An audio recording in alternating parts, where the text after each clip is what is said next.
Hello दोस्तों, नमस्कार। हमारे एजे ज्ञान सागर चैनल तरफ से आप सभी को स्वागत है। शरीर में जो भी पीड़ा आएगी या हो चुकी है या है, वो हमारे कर्म का परिणाम है, किसी और के नहीं। अब क्या है कि जैसे इस बार भले इस जन्म में आप मांस ना खाते हो, मान लो इस जन्म में ना खाया हो, हम क्या जाने कि खाया कि नहीं। पशुओं के साथ कैसा व्यवहार किया जाता है, कैसे लोग कैसे करते हैं, वो भी जीव है।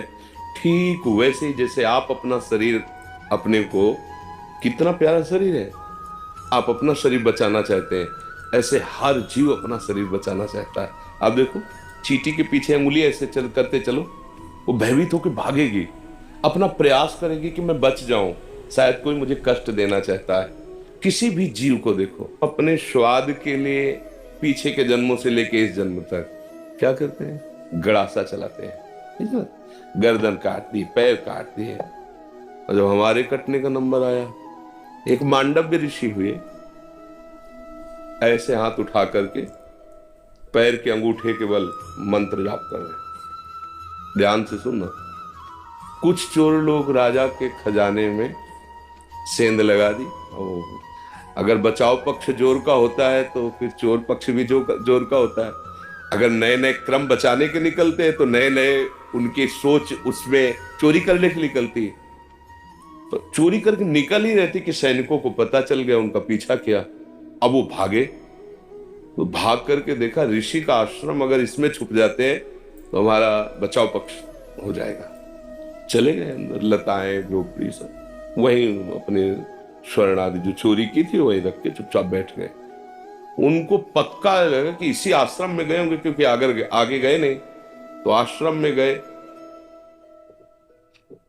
दाहिने पैर के अंगूठे के बल हाथ उठा के मंत्राकार वृत्ति, उनको कुछ पता ही नहीं। गए तो माल सहित चोर मिल गए।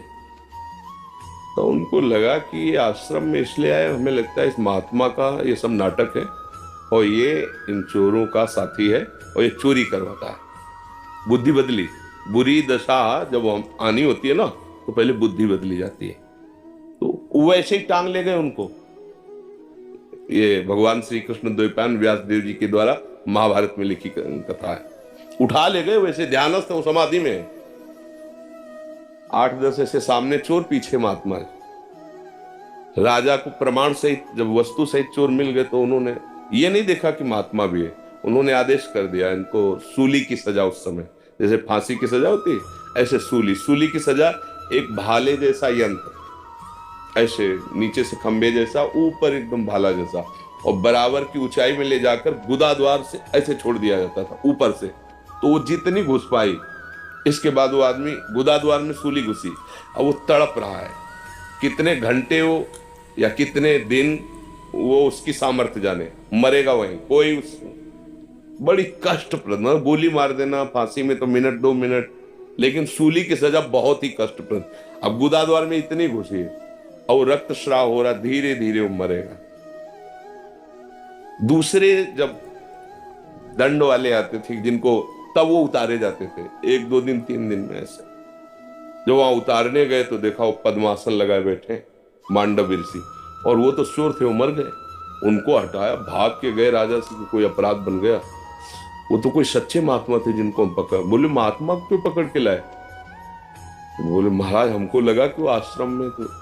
अब वो भयभीत हो गए, क्योंकि आगे गाय और ब्रह्म ऋषियों को करके गए। वो कहा महाराज मुझे बिल्कुल पता नहीं था, आप क्षमा कीजिए, मेरे से अपराध बन गया। उनका नहीं, बस ये हटाओ, सूली से मुझे उतरवाओ, मैं तुम्हें दंड नहीं दूंगा, मैं सीधे धर्मराज को दंड दूंगा, उतारू तो मुझे। लाख उपाय किया गया, वो शूली उनके गुदा द्वार से हटी ही नहीं, काट दिया गया। वो सीधे अंतर ध्यान में धर्मराज के पास पहुंचे और उन्होंने कहा मुझे बचपन से याद है कि मैंने कोई अपराध नहीं किया, फिर मुझे ये सजा क्यों मिली? लोहा अंदर ठसा हुआ, उसे काट दिया गया, निकला ही नहीं। मैं तुम्हें अभी दंड देता हूं, क्योंकि तपस्या के धनी थे। तो धर्मराज इनका रुको रुको रुको, तो जैसे अपने ने कि टीवी चैनल लगा दे तो दिखाई देता है, ऐसे कहा देखो आप अपने। तो 8 वर्ष के थे, एक तितली को उठाया और बम्बूल का कांटा होता है ना, बार बार उसके गुदा द्वार में ऐसे खिलवाड़ में, बच्चे थे ऐसे करके छोड़ दिया। बोले उसका फल है ये कि सूली निकाली नहीं गई, अंदर धसी हुई है, क्योंकि कांटा निकाला नहीं था। तो आप अपने योग बल से सह गए, नहीं तो जैसे तितली मर गई थी वैसे तुम्हें मर। एक तितली के गुदा में कांटा डालने से, ये महर्षि हैं इतने सामर्थ्यशाली कि सीधे जहां न्याय होता है वहीं पहुंच गए धर्मराज के पास। तो बोलो इतने बड़े ऋषि का कर्म, उनको दंड दिया ना, तो हमारे तुम्हारे कितने कर्म है। ये मुर्गा, ये पशु पक्षियों को जो काट काट के खा रहे हो, जो विनोद कर रहे हो, मजाक मजाक में उनको कष्ट दे रहे हो, दुख दे रहे हो, और कितने पाप हैं। एक पाप है कितने। अब आपको मान सकते हैं कि इस जीवन में आपने कोई पाप नहीं किया, ऐसा आप कह सकते हैं, लेकिन बिना हमारे पाप के हमें कोई दंड नहीं दे सकता। हमारे पूर्व के, हम शरीर बदलते चले जाएं, हमारा पोस्ट बदलता चला जाए, तो क्या पीछे जो गलती करे हैं वो हम पे लागू नहीं होगा क्या। मान लो आप पहले एक छोटे पद में थे, फिर बड़े पद में आ गए, लेकिन जब छोटे पद में किए हुए अपराध का दस्तावेज खुलेगा तो बड़े पद में होते हुए आपके ऊपर कानून लागू हो जाएगा और आपको जेल जाना पड़ेगा, आपको दंड भोगना पड़ेगा। ऐसे ही पूरा सिस्टम भागवतिक है। तो कोई न कोई हमारा ही कर्म हमको कष्ट देता है।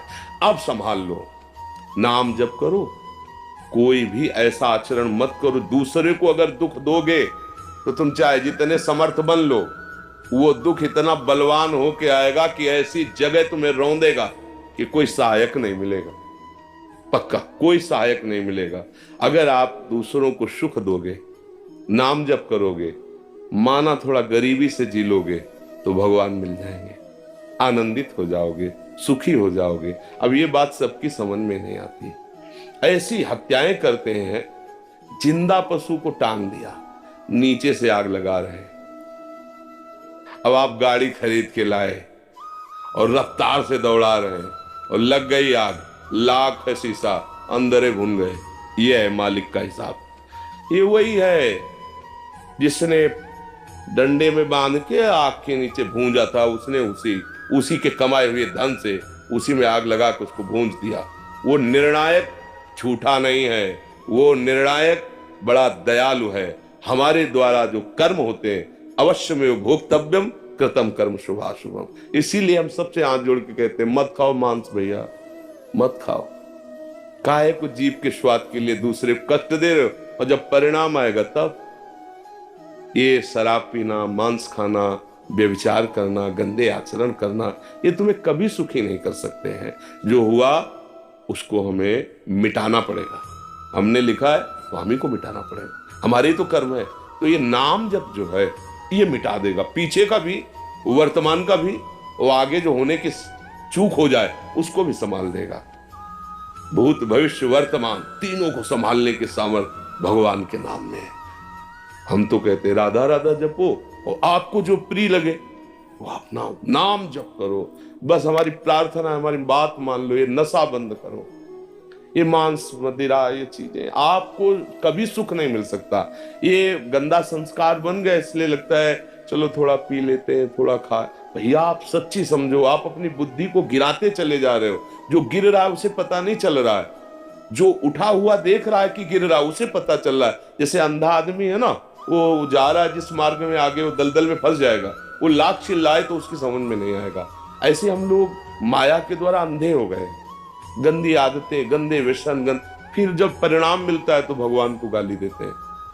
आज हम धर्म से चल रहे हैं, लेकिन कल हमने पाप किया है, फिर लोग कहते हैं देखो धर्मात्मा हो, कितना दुखी है। अरे भाई बोया है तो काटेगा ना, आज जो बोया है वो अगली फसल है, आएगी।